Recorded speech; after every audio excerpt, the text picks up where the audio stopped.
What's going on, everyone? Chris Harris here. Welcome back to the Collar and Elbow Wrestling Podcast.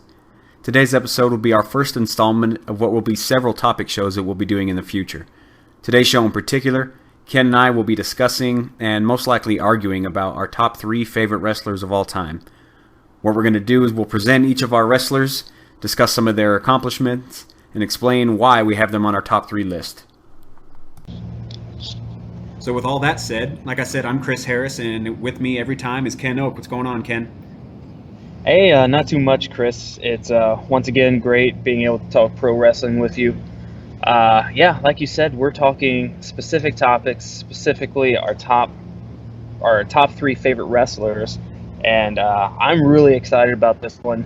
I know we have 3 really strong candidates to make for top guys, and of course this is all just personal opinion and our emotional attachments to these guys. That's what makes them our top 3. We're not trying to say that these are the 3 best of all time. We're just saying this is personally our 3 favorite wrestlers. Yeah, this is the most biased show we'll probably do is about our favorite wrestlers, so I think it's good we're getting it out of the way early and doing it as our first topic show, because this is nothing but biased talk of why we like these guys and kind of what they gave to us as performers and why they're our top 3. And we're going to talk about it all. Yeah, and people are going to hate some of the things we say, and then we're going to make some fans that love what we say. So why don't we just go ahead and jump straight into it? Yeah, I assume you're leading off with somebody pretty strong, so go ahead. Yeah, I'm going to go ahead and I'm going to start with the American Dragon, Bryan Danielson, or as most people know, Daniel Bryan, Goatface. Goat, you could call him. The Flying Goat, isn't he? Doesn't he fly? Let's see. Some of his nicknames are the American Dragon, the Beard, Goat, Goatface, the King of Beards. These are all JBL nicknames. Yeah, the world's toughest vegan. I'm pretty sure JBL gave him that. Oh, Jesus. Yeah, but yeah, he makes my top 3 list, and this one has he was just one of those guys that you watch them, you watch the work, the hard work that he put in the ring, and you just couldn't help but root for this guy because you could always tell that he is giving his all. He's always giving 110%, no matter what. No matter the situation, where he is on the card, whether he's going for a lower title or he's not even going for a title at all, he always just gave it his best at all times, and it's so easy to get behind someone like that. And another thing that makes him great is that he wasn't your prototypical pro wrestler. He didn't have that look. He became amazing at what he did. He picked, he decided, I'm going to be a pro wrestler and I'm going to become the very best at it. And in my opinion, he, for a period of time, he did. He was the best pro wrestler in the world. There was a few year span where I could say that, and it's not just me that says that. You look at, Pro Wrestling Insider, Wrestling Observer, those kind of publications, they've given him, let's go with the Wrestling Observer, they named him the most outstanding wrestler of the decade. He won the most outstanding wrestler from 2006 through 2010 every year. He's been in multiple match of the year matches. Pro Wrestling Insider in 2014 had him in their PWI 500. They had him ranked number 1. 2013, he was the wrestler of the year. He was also the most popular wrestler of the year that year. There's just so much that goes into this guy that just makes you want to root for him. And I loved every second of Daniel Bryan. And when he gave his retirement speech, I have to say a part of my wrestling soul died that night. Yeah, the speech was super emotional, just like Edge's was, and even Ric Flair's was. But you saw Flair's coming, so Daniel Bryan's was a bit of a slap to the face because you never wanted his injuries to be that lingering and to keep him out of the ring, because he was still and would still be good right now if he was in the ring as well. I think it's fair to say also that not a lot of people knew or cared about the American Dragon, or whatever you want to call him, before he came up to the WWE, partly because he was an indie wrestler and even including myself, I don't Now watch the indie I know scene how too you feel much. about indie wrestling. Yeah, And I know how you feel about indie wrestlers. I hate the indie wrestling fan base more than I do the wrestling. I can appreciate the wrestling because that's where you get great technique and you get great matches. Sometimes you get a lot of spot Right. fest, but Yeah, you don't go in there for storyline. You go in there to see guys performing in the ring. But the indie fan base has kind of ruined that for me over the past 4 or 5 years. So he's easily the best indie guy to ever make it to the top scene where he should have been a long time ago. yeah, but this is also someone that even when he wasn't in WWE and he was ruling the indie scene, and I'm doing air quotes for you. Yeah, I'm sure please you'd do that. appreciate I that. need those. Yeah, yeah. He was still considered the very best in the world. I mean, this is a guy that he started his wrestling journey in the early 2000s, training at Shawn Michaels Texas Wrestling Academy. San Antonio. Uh, yes, you have a strong connection there, Bubs. Yes, yes, quite. Yeah, we'll get to that later. Don't worry. Mm. Yeah, I think you know where I'm going with that. Wow, you just gave it away, but go on. Uh, The secret's out. anyway, maybe we're. I was Kayfabe is about to say dead. something. It's just Kayfabe's yeah. dead. Anyway, we've killed kayfabe right here. Anyway, yeah, I started at Texas Wrestling Academy with Shawn Michaels. He learned from two of the best in-ring technicians in Shawn Michaels and William Regal, who he Right. credits William Regal being one of his main influences. Okay. And really, from day one, starting off, this guy was phenomenal in the ring. Like, from start to finish, it's hard to find someone who put in a body of work quite like Daniel Bryan. And I'm talking about you could take his work on the indie scene and appreciate it for what it was, which was some of the best work you'll ever see in professional wrestling. And like I said, I didn't care a lot about him when he was in the indie circuit. Yeah, I knew who he was because I can appreciate great technicians, and he really is one of the greats. Because it really is amazing, though, that whether it be by choice or not, that he stayed out of mainstream, if you will, for the longest time.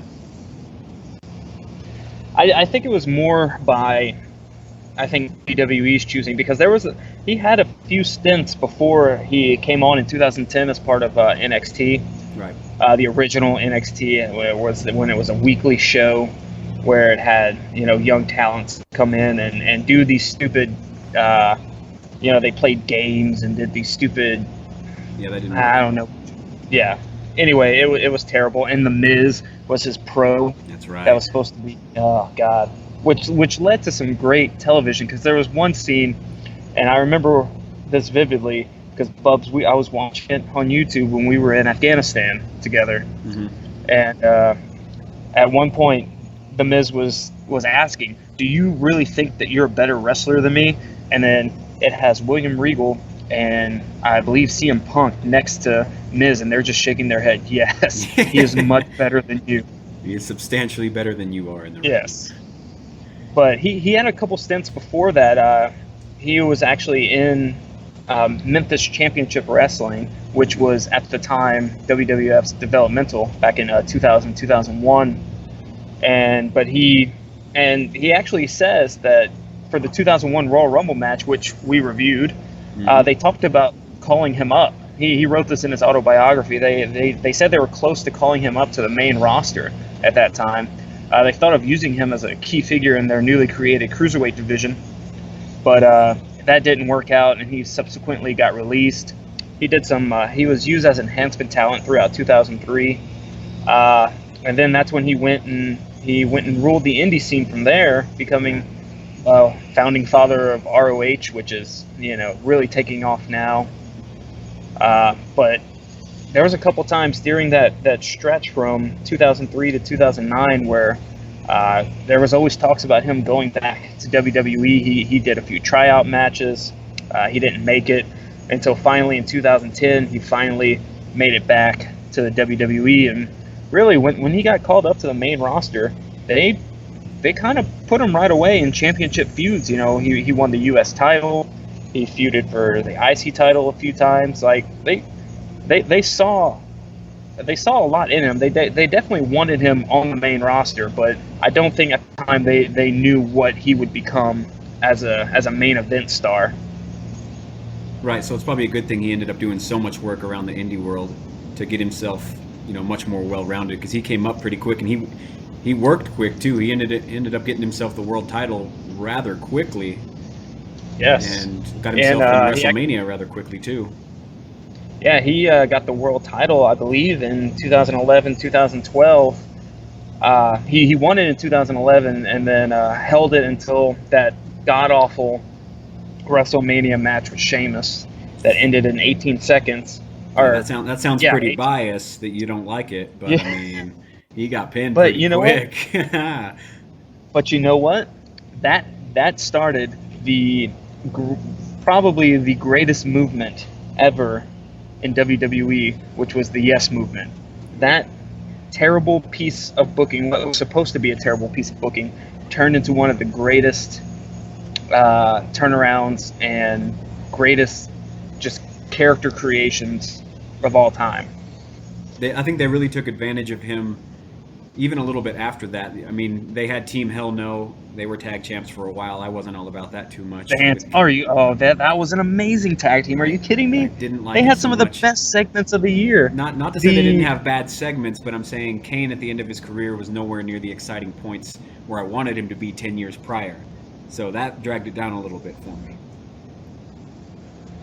I mean, Kane was coming off. He won the world title just a few years back, and he was still doing good. And I thought I thought Team Hell No was probably one of the better tag teams of those years, because at that point the tag team division was really hurting, and I think this tag team really helped it out. And their anger management segments were some of the best, some comedy gold, Bubs. I don't know how you didn't get behind those two. I think they looked like they were having a hell of a time out there. You kind of hit it on the head, because the tag division at that time was atrocious. So they kind of had to do the angle where they put these two near top guys, at least, together to try to work that division back to something. And even now, it's still not something. They've been trying for the longest time to get it back to the high relevance of what it once was. So that was a bit of a necessary piece that I think they had to do. And it ended up being funny, yeah. It did some great stuff, but I mean, at that time, I could have cared less about any tag team. Yeah, and all of this led to probably one of the greatest stories ever told. And of course, this is, bias. He is one of my favorite wrestlers of all time.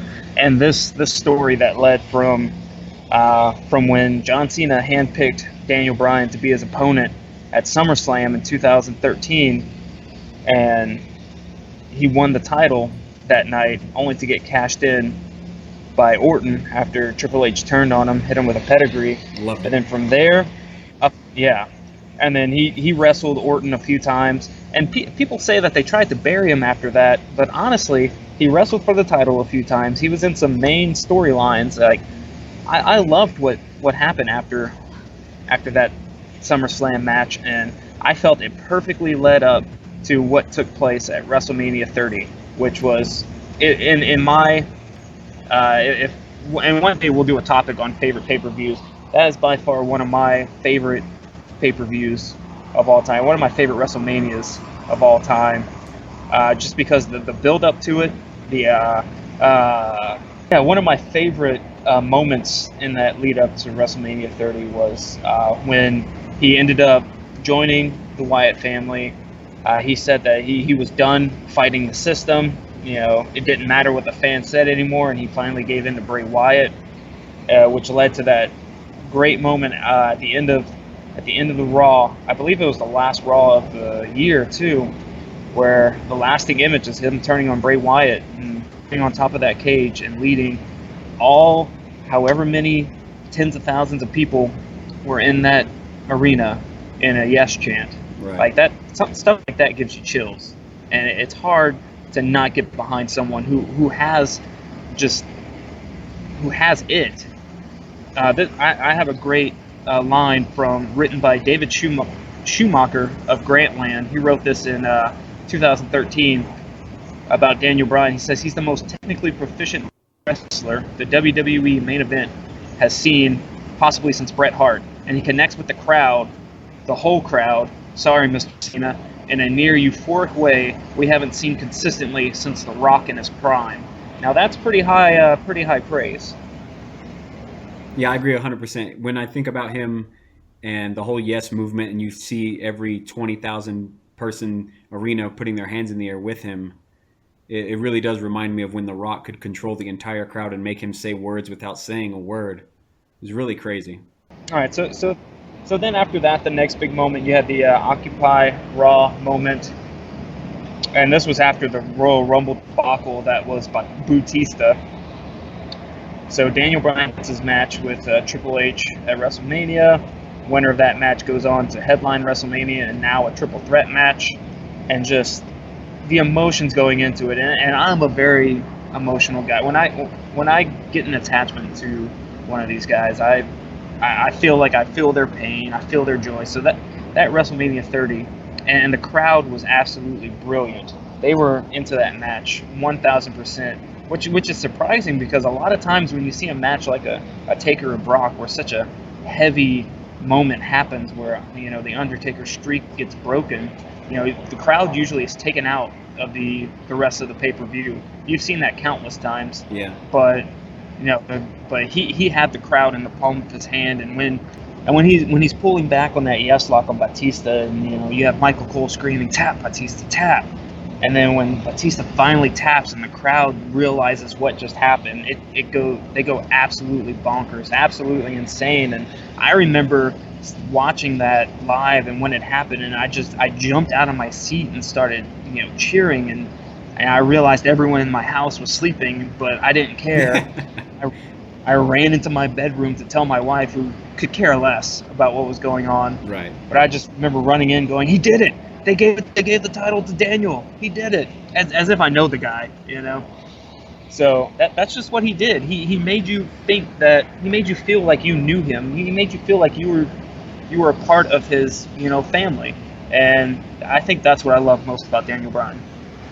And I think that whole storyline that you just talked about right now is one of the greatest storylines ever. And I'm actually I feel a little shame, because I didn't see the writing on the wall when Triple H turned on him at SummerSlam. You should have seen that he was going to get an eventual push right back to the top, and they were going to do the against all odds, against the authority segment. I didn't see it at the time until it started to progress. And even though you say, Bautista, they tried to push Batista once again when he came back, and they gave him the Rumble and all these things, but that match would not have been the match it was if Batista wasn't in it. It had to be a triple threat, I think, because you don't want to see him and Orton go one-on-one. You need that extra X factor to get that match to what it was, and to have Batista be the guy to tap out really put the cherry on top of the great storyline, the great match, and one of the great moments, not only in wrestling, but of WrestleMania as well. And yeah, I'm glad you brought that up, that you didn't want to see, the Orton Bryan match, because really you have seen that all throughout the end of 2013. That's what you saw, was Bryan chasing Orton after Orton took the title from him. And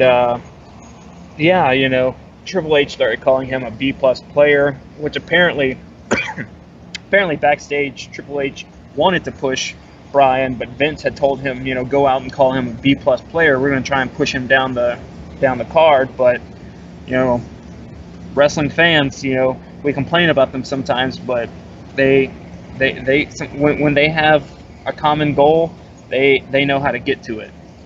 But I think we talked plenty about Daniel Bryan. I took up a lot of time. Why don't you go ahead and bring up one of your favorite wrestlers? I mean, you're having your ultimate Mark moment here. Did you change your name to Mark just to talk about this this Daniel Bryan for 30 minutes? My God, I get it. He's your favorite dude, but yeah. He's not even my favorite of all time, Bubs. That's the crazy part. Oh my God, then I guess this is going to be a long show, folks. Go ahead and sit down. But all right. Daniel Bryan's done. We're moving on to mine, and I'm starting off heavy, and I'm swinging hard as well with, in my biased opinion, the greatest technical in-ring performer of all time, and his name is Kurt Angle. His name is Kurt fucking Angle. Yes. And he is an Olympian. It's true. And it's really true that he's a gold medalist. True. And at first, looking back when Angle first came in, I didn't care about Angle. He was a heel. I was young. I hated the heels. I didn't care about him. I thought it was cool that he was a real Olympian. I learned that he was a real one. It wasn't part of kayfabe or anything, so that was kind of cool. But it took me a while to really appreciate him in the ring, and then once I started to care more about wrestling and pay attention to all the in-ring tactics and skills needed, Kurt Angle really became my guy, whether he was face or heel, whatever he was trying to pull off. And I don't know how you feel about him, but I say he's the greatest technical wrestler in the ring of all time. No, you are entitled to your opinion, however off base Oh, it might be. But honestly, though, Kurt Angle is definitely one of the best in-ring workers of all time. And I've said this before in a previous in our review of Backlash. He just, since day one, he got it. He was entertaining from day one. He acclimated to the ring style quickly from day one, and he was definitely a force to be reckoned with from the moment he stepped foot in that ring. exactly. So And good pick, Bucks. Good pick. yeah, I think it's a great pick because he has, and people say arguably the best first year of any guy, but I'd have to have someone It was. defend whoever else they're saying had the greatest first year of all time because he became WWE champion. He was Universal. What year are we in? European champion. Jesus. IC champion at the same time. First guy to ever do Hashtag that. bring back European Championship. Yeah, where was the European title for Cesaro and Sheamus? But that's another. Right. We'll talk that in booking. Okay. Leave it alone. But another thing about Angle is he became one of the fastest rising stars and one of the greater champions in WWE history. But then he leaves and he goes to TNA and he builds TNA to. Although we trash it a lot, and I do a lot, I will admit it. But he made that into a legitimate second tier brand of professional wrestling that was televised that you could watch and you could care about, even when they didn't have a whole lot of talent on that roster. You see, that's where I'm going to disagree with you. Is that his as soon as he leaves WWE, that's where I kind of stop caring about Kurt Angle. Like you can go off his WWE career alone, and that's Hall of Fame worthy. But he left, in my opinion, way too soon to go to what I feel is a supremely inferior company like TNA, and he just does, because of that, he's not going to get the credit that he deserves for being such an amazing technical wrestler that he is and such an entertainer. Because I just feel that TNA just, I don't think that's where he should have went. No, you're right. He could have done a lot more in the WWE, but I mean, he chose to leave. There was a lot of talent at the time. Maybe he felt like he wasn't going to keep being that top guy, and he needed to be that top guy. But you're right. I mean, no one can compete with mainstream wrestling. So you can't say TNA competes with WWE. You can't say Ring of Honor does it. You can't even say Japan does it. So for Kurt Angle to leave, I think he was just kind of betting on himself to go out and do different things, or maybe he just wanted to change. But I mean, he's forgotten now essentially by fans, unless you somehow think of. I don't even know what makes random fans think about him now because he's gone, because he's been out of TNA now for so long, and he's prepping for his comeback in next year. So I guess you're right. People do tend to forget about him because he's not around anymore. But when I think of wrestlers, I put their careers on a resume type format, and I think of what have they accomplished. Well, Angle's a 6-time WWE champion, right? He's a 6-time TNA champion. He's got all these accomplishments to his name, but even bigger than that is he's performed at WrestleMania so many times, and that's where I think you and I really agree on is main event matches and high caliber pay-per-views and main title matches like WrestleManias to really establish a guy's career. Angle's done it. He's done it all. He started off with Benoit and Jericho at WrestleMania 2000. He lost both his titles. That's a really good match. But Benoit, Kane, Brock Lesnar, Eddie Guerrero, Shawn Michaels, which I consider the greatest singles match of all time, WrestleMania 21. Rey Mysterio, Randy Orton. It won Match of the Year that year also. Right, and then there's a reason. And then he's had other great matches with Brock Lesnar on SmackDown, that Iron Man match for the title. He's fought AJ Styles several times in TNA. I mean, I think the list goes on for him in high-profile matches that really make him compete with anybody in professional wrestling. And yeah, you're right, that Brock Lesnar match and the Iron Man match, that was the 2003 match of the year. He was the 2000 Rookie of the Year. He was the 2003 Wrestler of the Year. This is all Pro Wrestling Insider. He was the number one ranked in the PWI 500 in 2001. So, he's definitely given the credit that he deserves, because he is that damn good, and it's true.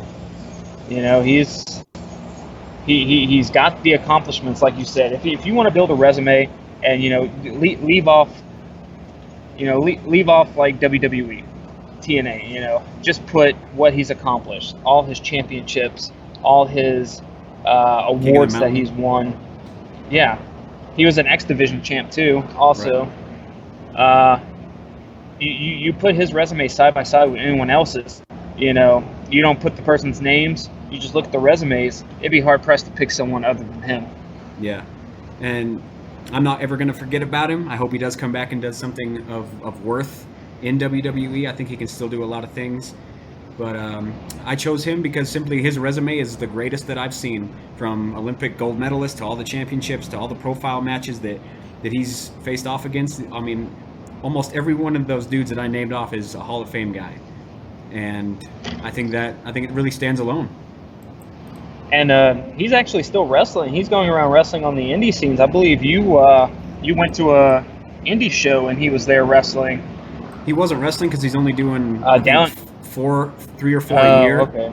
So, but he was there doing a couple of appearances. He's only doing a couple to keep himself fresh because, like I said, he's preparing for a legit comeback sometime next year. So he wants to keep himself fresh. So he still has a lot to perform. I don't know if you watched the Cody Rhodes match that he did up in, I think it was Northeast Wrestling. I mean, that match was good. It could have been a lot better because Kurt was still recovering from his knee injury, but I mean, you could tell that guy can still work the ring with the best of them. He's 47 years old, and he is still going out there and performing at a high level. Legend. Yeah. Okay, I'm off my soapbox. I'm sorry. Go Kurt Angle. Okay, that's okay. All right, so is it my turn again? Yeah, it's up. You better top that with somebody. I don't know what the hell you're going to do, but... Well, in terms of accomplishments, this next guy I'm going to bring up might have a better resume in pure wrestling championships. And this is a guy that he came up around the same time where I was really getting into it as like a preteen, teenager, my prime years. And that's Edge. The rated R superstar. So most of those accomplishments are going to be tag team titles. So I understand you're trying to compare him to Kurt, but that's okay. That's okay. Go ahead. Listen, hey, let me go ahead and give you his resume real quick. Give me the resume real quick. Okay. He's won 31 championships in WWE overall, which is the most decorated wrestler of all time in WWE. He's got 11 world championships, which means he's won the WWE Championship 4 times and the World Heavyweight Championship a record 7 times. He was a 5-time Intercontinental Champion. He won the U.S. title, and he won 14 World Tag Team Championships. 14. 14. He was the 14th Triple Crown winner and the 7th Grand Slam champion. And he also won the King of the Ring in 2001. He was the first Money in the Bank ladder match winner. He won it a couple times. He did. And he won the Royal Rumble in 2010, making him the first wrestler in history to achieve all 3 of those accomplishments: the King of the Ring, Money in the Bank, and Royal Rumble. So, yeah, how's that for a resume? Okay, I mean that's it's pretty solid. I mean, half of those tag titles should be cut in half because he had a partner involved. But I mean, that's whatever. I'll still let you have your moment here. And I'm excited to talk about Edge. That's still 7 championships. Okay, I'm excited to talk about Edge because I love his rise from the beginning to end. But I'll interject that after you get off your soapbox. Okay, let me hop on the soapbox real quick. Edge came in. He was part of the. He was a singles guy to start off. He didn't really do a whole lot. His first televised match was against a Jose Estrada Jr., where he actually injured his neck doing a somersault senton from the ring, but he didn't really do much as a singles guy. Then they brought him into the Brood, which started his teamwork with Christian, which was his storyline brother. Luckily, they changed that later on. Because I hate in wrestling how people are brothers when they aren't in real life. I just when they're literally can't get not behind that. like Yes, the I just Undertaker and Kane. I never bought it even when Kane debuted. I was like, no, he's not. There's no way. oh I bought. Oh, are you kidding me? I bought the shit out of that. I No, was a kid. I bought the shit out. Paul Bearer couldn't get that over on me. I was wise. You couldn't get me to believe that Paul Bearer were their dad. Like that's where I. Yes, the stature. Yes. All right. Anyway, so him and Christian are part of the Brood with Gangrel. They also join the Ministry of Darkness, but then they become, they break off from Gangrel, which the Brood was supposed to put Gangrel over, but then they saw they got Edge and Christian out there, and they realized, no, these are the two guys we need to push. And push they did. They had some of the best tag team matches, and we're talking, just regular tag team matches. They had some of the best, but what really put these two guys over the top in the tag team division were those triangle ladder matches and TLC matches that they had with the Hardys and the Dudleys. And honestly, you can't talk about Edge and Christian without talking about the Dudleys and the Hardys. They go hand in hand during that time because really those three teams were the tag team division. And we talk about how great the tag team division was back then, but honestly, it was just those three teams, and they were so good that you forget that there wasn't a whole lot behind them. Yeah, I mean, the tag team division back then was the best I think it's ever been. I will argue you a bit by saying that the Acolytes deserve a little bit of credit for being in that great tag team era. But as far as match work, those three stand alone in the triangle ladder matches, specifically WrestleMania, because I mean that ended up great. We all wanted that to go down the way it did. And you also hit a great point that I'm glad you said, was Gangrel was supposed to get a legitimate push during the Brood time. He was supposed to be an upper mid-card guy that they wanted to put maybe the IC title around and see where he could go from there. And it wouldn't have worked out because you see him later down the years, he was never that great in the ring. So it's a good thing Edge and Christian were there to stop that push, because God knows what could have happened with that IC title. Yeah, so Edge and Christian, they go on to win countless tag team titles. And then Edge breaks off, becomes they give him a pretty solid push as a singles guy right away. He wins King of the Ring in 2001. He goes on to win the Intercontinental Championship that year.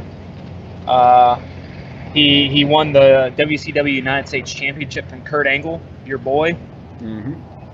And then he ended up unifying that into just the IC title. But one of the feuds that I remember most with Edge at this time was his feud with Kurt Angle, where it was a hair versus hair match. That's right. And, there's a reason Kurt was going bald.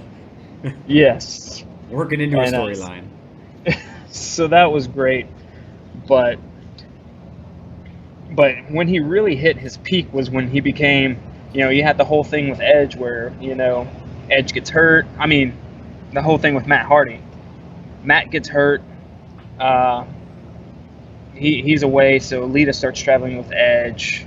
Edge and Lita hook up. Real life drama. And then so that leads to him becoming the rated R superstar, and that was really his. That's how he rejuvenated his singles career. I'm gonna bring my wordage down a little bit. Renaissance, his career renaissance. God damn, there come it on, is. man. You can do his this. career renaissance. I agree with you. Yeah, and it led to that's what led to his 11 world championship reigns, because he was such a he was the ultimate heel. He would win sneakily. The storyline with him and Vicky Guerrero was probably one of the best pairings ever. Who knew that would work as well as it did? Exactly. I hated it, but then I loved it in the end. Yes. He was in 2001. He was given the Most Improved Wrestler of the Year, Most Hated Wrestler of the Year in 2006 at the height of his when he really started the rated R superstar persona. That year he won Feud of the Year back-to-back years. One with Matt Hardy in 2005, and then in 2006 with John Cena, when those two were trading the title back and forth between each other. He really took John Cena to a new level that year. and that's to me one of his best rivals is John Cena, and he also had great rivalries with Batista over the World Championship And the and Undertaker. Undertaker. Yes, and he had some of the best matches with the Undertaker. To include their WrestleMania match that they had was phenomenal, where He tapped out, where right? he dropped the title. Yeah, he tapped out to Hell's Gate, Yeah. but it was just such a great match. That's really the story of Edge, is that he could take anybody and work a great program with them. I agree. When I think of him, I think his career, I take that as the blueprint of how every young wrestler could go from the bottom of the card to the very top. Because like you said, he started off as a singles guy. He was not ready for it. He wasn't good. Some of those early matches are hard to watch. But Yes. when they paired him with a group to take a little bit of the pressure off, to hide his weaknesses a little bit until he got better at them, and then putting him with Christian as a true tag team, that's when he really started to flourish. And then you break away from the tag team after some success and you run the mid card.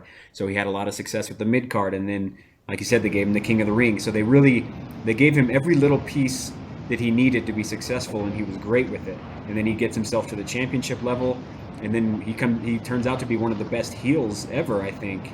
And he goes on to feud with some of the best ever and win multiple championships. And I think that is the blueprint of how a young wrestler should work, is from going from a singles guy. If you can't do it, you work as a tag team guy. You work yourself up from that. You run through the mid card until you're ready to work with the big guys, and he did it perfectly. Absolutely, and they didn't have to push him right away into the main event scene. You know, it took 5-6 years to get to that main event scene as a singles wrestler, and like you said, he was built perfectly. But as a recurring theme with my top favorite wrestlers, he did have to retire early. Had his WrestleMania match with Alberto Del Rio at 27, I believe it was, which is one of the worst WrestleManias of all time. Wasn't good. No, it was terrible. When the Miz is headlining, The Miz WrestleMania, ran the show. yeah, and wins and beats you. Anyway, that we'll talk about that another time. But yeah, he had to retire shortly after, relinquish the title, and then once again an emotional retirement speech. You didn't see it coming, and it really left me hurting. Yeah, I hated to see it. Like I said, it wasn't expected. It should have never happened. We wish that he could take back some of those shots to the neck and the back and the head that he took over the years, and maybe he'd still be able to work in the ring. But man, you are setting up a theme of emotional downfall here. This sucks. Yeah. Well, I'm gonna go ahead and hop off my soapbox, and hopefully you can pick up the spirits here a little bit. Well, that's good, because you end on a sad note. I bring up from the sad note the most electrifying man in sports entertainment. The Rock was at the peak when I needed him to be at the peak in my young childhood, because I was so impressionable. My mind was a sponge, so I drank in everything The Rock had to say. I literally did. And he had a lot to say. And he had a lot of stuff to say, and I would say, and the millions, I'd say it at home sitting on the couch like an ass hat. I'd say it. But he is Okay, quite why literally, not? he's the most charismatic. I think he is the best ever on the mic. That's another strong statement that I'm making. I think he's the best ever. I mean, I he doesn't have. won't disagree with you. He was the best of all time, I think, on the mic, and still is. He could still do it, exactly. He just has that naturally, and he became an actor, obviously, with great success now. We see that, and it's really sad that he left wrestling. I still can't get over that, even though it's been so long. The Rock doesn't have, the strongest resume to keep up with some of these other guys, but he's put on great matches. Obviously, his feud with Stone Cold Steve Austin and them doing 3 separate WrestleManias, I think, stands pretty high. No one else has done that. But the biggest gripe I have with Vince in this fucking case is that The Rock has never been given the opportunity to win the title, or any title, at WrestleMania. Oh, I hate that. That pisses me off. Everybody else that you can think of that's a top guy, for the most part, I mean, there's a couple exceptions, obviously, but everyone's had that chance to win, even the IC title. But The Rock has dropped it. I think he's dropped it on 3 separate times, because he dropped it to Cena, The Miz. and he dropped it to Austin twice. So that pisses me off. But I mean, he's a Royal Rumble winner. He was the 6th Triple Crown.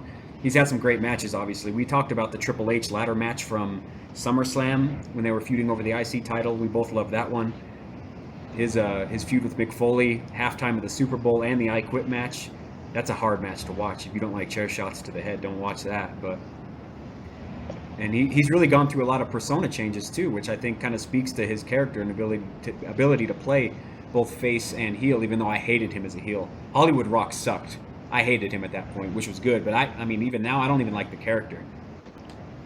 You hated the character. Like that's what made him so good, is that as a heel, you didn't hate him because you thought he was a terrible heel. You hated him because he was such a good heel, he made you want to hate him. I didn't like the character. I didn't like him at the time at all. I hated him. He's supposed to be a face. The Hurricane got a win off of him. The Hurricane, that's right. That was a feud. The Rock is 10 times better as a face than he was a heel. But let me get off that. I mean, yeah, go on. He went through his Rocky Maivia stage, which started the Rocky Suck chant, which lasted a long time. Great chant, by the way. Then Die Rocky Die chant. Die Rocky Die was there too. Not on PG though. Can't talk about that. No, you can't say it. Die the Nation of Domination, which he became the leader of after he had a little feud with Farouk. Then he became Corporate Rock after the double turn at that was at Survivor Series. People's Champion Rock. You got Hollywood Rock. He's done a lot of things, and you really can't hold a guy down. So he had to take off and go do bigger and better things because he had the ability to do it. But he'll always be my favorite performer to listen to and to watch and to get the most excited about in the ring. Right. Now let me run down some of his accomplishments, some of the accolades that he was given.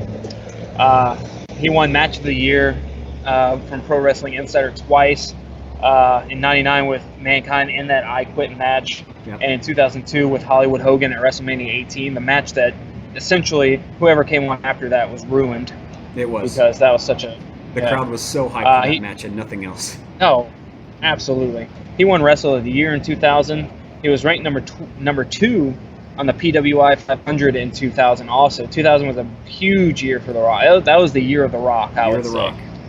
Yeah. In Wrestling Observer, he won Most Charismatic in 1999, 2000, 2001, 2002, 2011, and 2012. There you go. Yeah. So, yeah, he's very... His resume is quite strong, even though you have to think, he's only 44 now, and he stopped wrestling a long time, about, 12 years ago, in the prime of his career. Just think of what he would have accomplished if he hadn't gone to Hollywood. He would have gotten those WrestleMania matches that, we complain that he didn't get. He would have had those opportunities, but like you said, you can't hold him down. He's the world's biggest box office draw of really that we've ever had. He's just the best.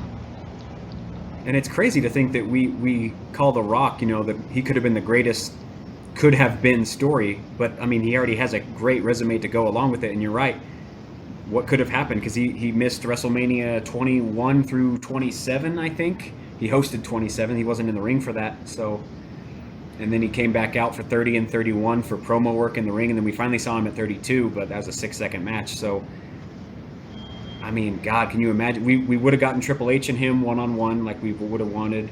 I would have hoped by then The Rock would have gotten his championship title opportunity at a WrestleMania, and yeah, the resume would be twice as long. So I'm very bitter about The Rock, but he's still my favorite. I know you are, but he still accomplished so much his time. Yeah. Now I'm all depressed. Go ahead.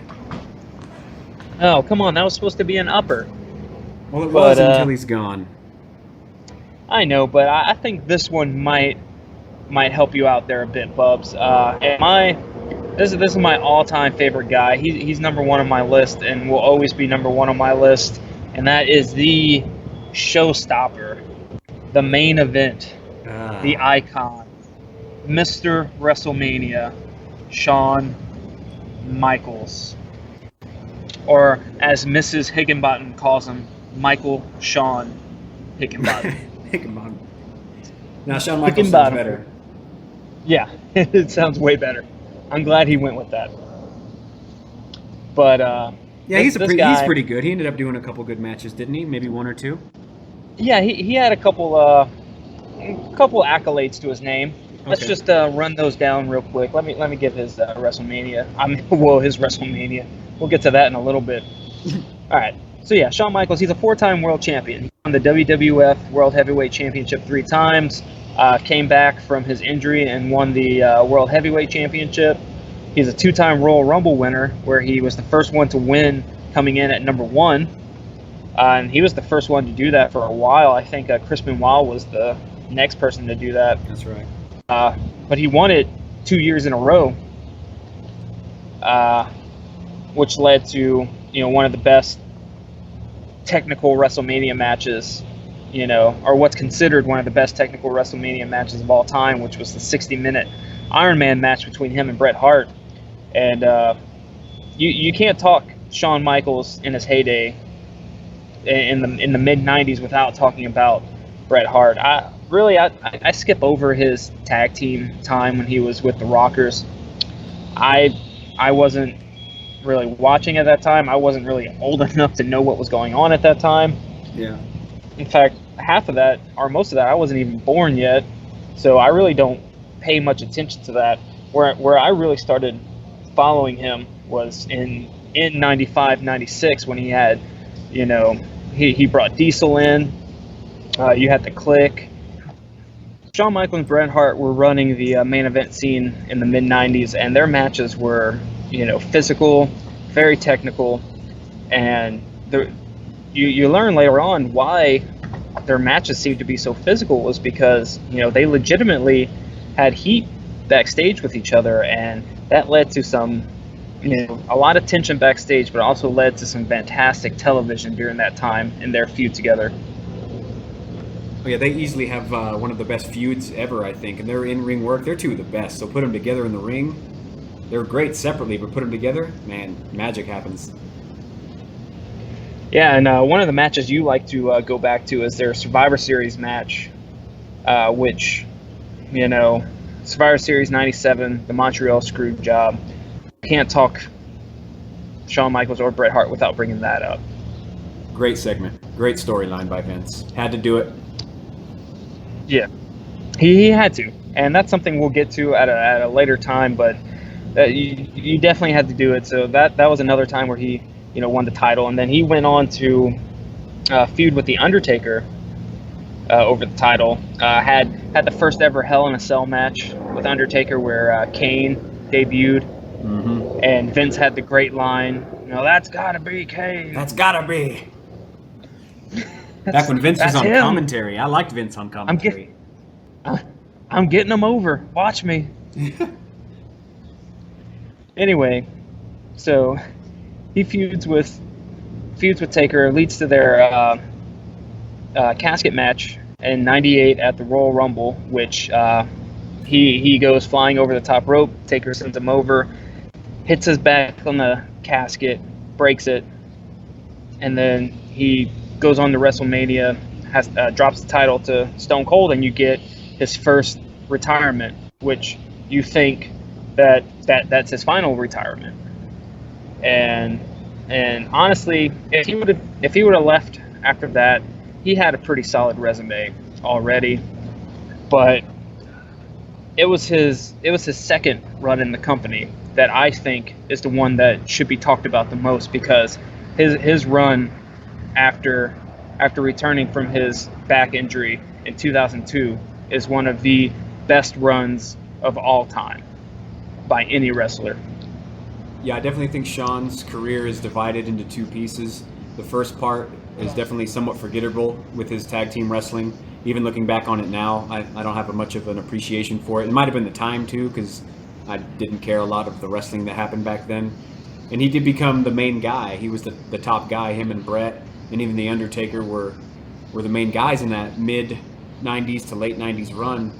But hands down, his second part of his career after his hiatus it's great. Yeah, it's one of those rare instances. He was out for 4 years, and he comes back as good, if not better, than he was before. And it was during this time that he put on his best matches. You know, he had his one championship run, which, you know, he mentions it. He mentions it in one of his books how it was his decision to not win more singles titles because he didn't want to deal with the, you know, all the media obligations. He wanted to spend more time with his family, and I could definitely respect that. I don't think it takes away from his resume that he didn't hold any singles titles when he came back, other than that one championship reign.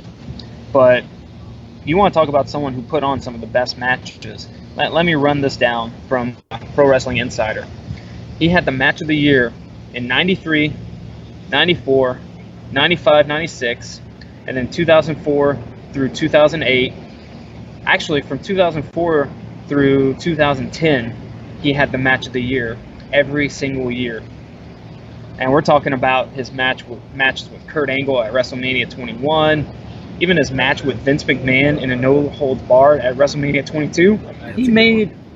He made a top-level match with Vince McMahon. A match of the year with Vince McMahon. Let that sink in for a bit. Yeah, I think it says a lot. He definitely does not have the championships to hold up with some of these other guys, but just watching him in the ring, he is one of those special people that you can watch against anybody. Like he's on that Kurt Angle level for me, that Ric Flair level for a lot of other people who they say you could put Rick in a ring with a broomstick and he'd give you a 3-star match at the minimum. So he's one of those guys. Yeah. And he did it year in and year out, especially in his second run where his feuds were great, storyline was really good for him, and most of those matches are great. Yeah, absolutely. And probably his best matches, and this is definitely biased for me, but to me the best WrestleMania matches of all time, there's two of them. There was his match in 2009 with The Undertaker at 25, and then his career versus streak match with Undertaker at 26. In my opinion, those are two quintessential WrestleMania matches, and there's no topping those two matches in a technical standpoint, a storytelling standpoint. And, you know, I know you like to talk about the match where at the JR's call in that match. I'll let you go ahead and talk about it because that's one of your favorite calls of all time. Yeah, not only is that match my second favorite of all time, it's easily one of the greatest matches of all time. You can't argue that. But that match did everything. The match could have ended after The Undertaker hit the first tombstone, because in most matches you have, you know, a certain amount of spots. You have it has to be long enough. You have to do so many moves, and that's really it. And this match did that. And then The Undertaker hits his tombstone, and I mean, I was like, okay, that's good enough right there. It's a good match. And he goes for the pin, but Shawn Michaels kicks out, and it erupts the crowd. And JR gives us one of his great JR lines of, he just had an out-of-body experience. Yeah, there's been a recurring theme with my favorite wrestlers, and that's emotional retirement speeches, especially retiring way too soon, leaving a lot of years on the table. But with HBK, that's really not the case because he gave us some fantastic years. He got to go out on his own terms, which I think is one of the few things wrestlers can do, or wrestlers actually do, is go out when they're supposed to and go out on their own terms. And just thankfully he was able to do that.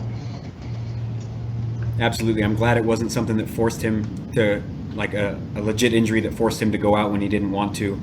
He got to go out, and he went out performing an amazing match that's going to go down in history as one of the best. And there's really no better way to go out. Ric Flair got the same treatment, so it's really, you got to give it to those top guys like that. Ric Flair, yeah, he went out in WWE that way, but then he tried to go and wrestle some terrible matches at TNA. You decided to ruin what I said by bringing up TNA because that was an atrocity and another mole on his career. But man, he did. God, he ruined that. Yeah. Anyway, that's all that I have for HBK. Who you have coming up as your top wrestler? Well, he's not my top wrestler, but I decided to tie him in here at the end with, you know, equally to go along with yours because I saw this one coming. So I am going to do I'm doing The Undertaker. And there's a lot of reasons I'm doing The Undertaker. Mostly, number one is the respect I have for the guy for doing it for so damn long. Longevity for the Undertaker, and thank God he's never gotten any serious injuries. He's left for a couple minor ones, but he's been very lucky. He hasn't gotten any of your dudes. Like, he hasn't had to leave wrestling, and he's gone through several gimmicks through his career, but all in all, he's been somewhat the same type of character, aside from the American Badass Big Evil version of him. And his WrestleMania streak, though it should have never ended, I think is the greatest streak of all time. Most of those matches aren't very good. Some of them there's some squashes in there. There's some bad matchups with guys that weren't good, like Sid Vicious, Giant Gonzalez, things like that. But he ends up doing a couple great ones with HBK. His one with Edge, he gets Batista. The CM Punk one wasn't bad. And then you get ones like with Shane McMahon, where there's some good spots and things like that tell a good story. So he's the ultimate workhorse of professional wrestling. And I mean, there's so many things that I want to say about him, but in general, him winning WrestleMania, him winning the Royal Rumble, he's an 8-time champion, to include a USWA World Heavyweight Champion back in the day. That one might count for something. But I think when I just think of him, I think of him as the workhorse. He became the leader in the locker room, which a lot of guys said they always looked up to him, and he became a bit of the boss or the go-to in the back to ask for advice and to keep the locker room in check. So there's a lot of things we could say about him. Yeah, he was definitely someone that I'm glad you chose him, because he should be on most everyone's top wrestlers list. But he was definitely the first wrestler that I ever imitated. I had these purple gloves that I would wear around, acting like I was the Undertaker, I would find anything to choke slam. Oh, there's a dog. Might as well choke slam that. Yeah, I was choke slamming everything in sight, and I loved the Undertaker too. He was very influential. Yeah, and even though his later WrestleManias have just become more of a show for the spectacle of him showing up kind of once a year, I still think they're worth something. He's only missed 2 WrestleManias since WrestleMania 7. That was number 10 and 16 because he was injured for those, but he came back relatively quick. His gimmick change, although I don't know why it gets so much flack, the American Badass is one of my favorite gimmicks ever, and he was a great heel with it too. I loved it. Yeah, I absolutely loved that gimmick.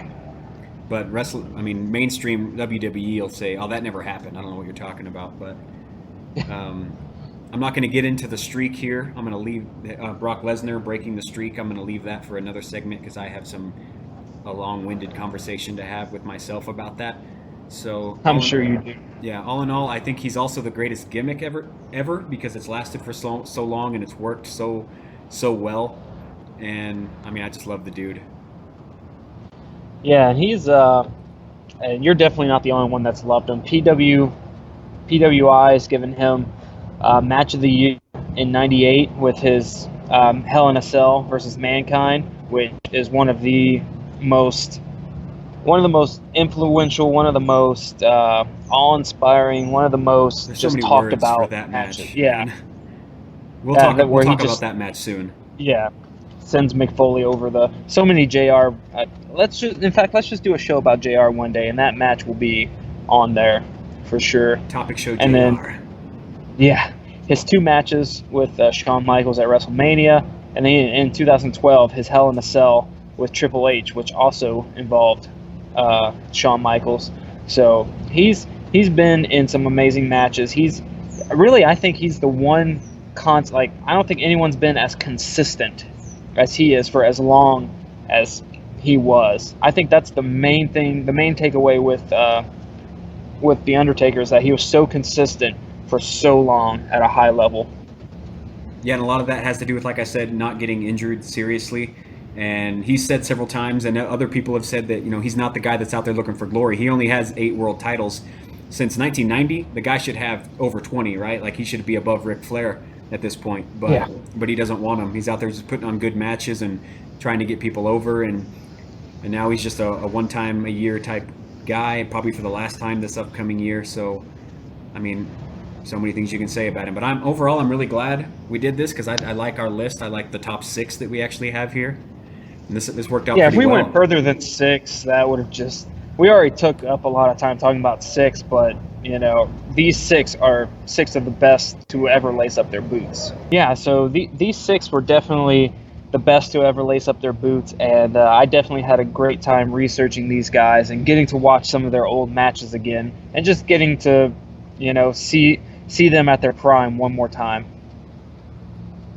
Yeah, and we should get a lot of flack for people that are saying that, disagreeing, that is, that these are the top six, because we've left off a lot of people on here that could be on here, like Flair and Triple H and Stone Cold. So there's a lot of room to argue here, but these are the most influential guys that we loved, and they kind of came up with us when we were growing up and why we watched wrestling.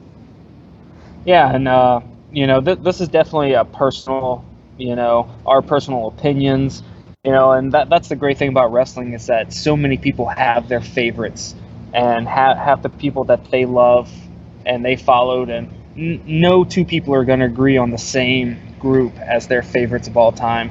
So I'm glad we have this discussion, and if you like this discussion, go ahead and like and share the video, and also comment in the comment section. Let us know, who your favorite wrestlers are. Give us your top 3 or top 5, or top however many you want to talk about.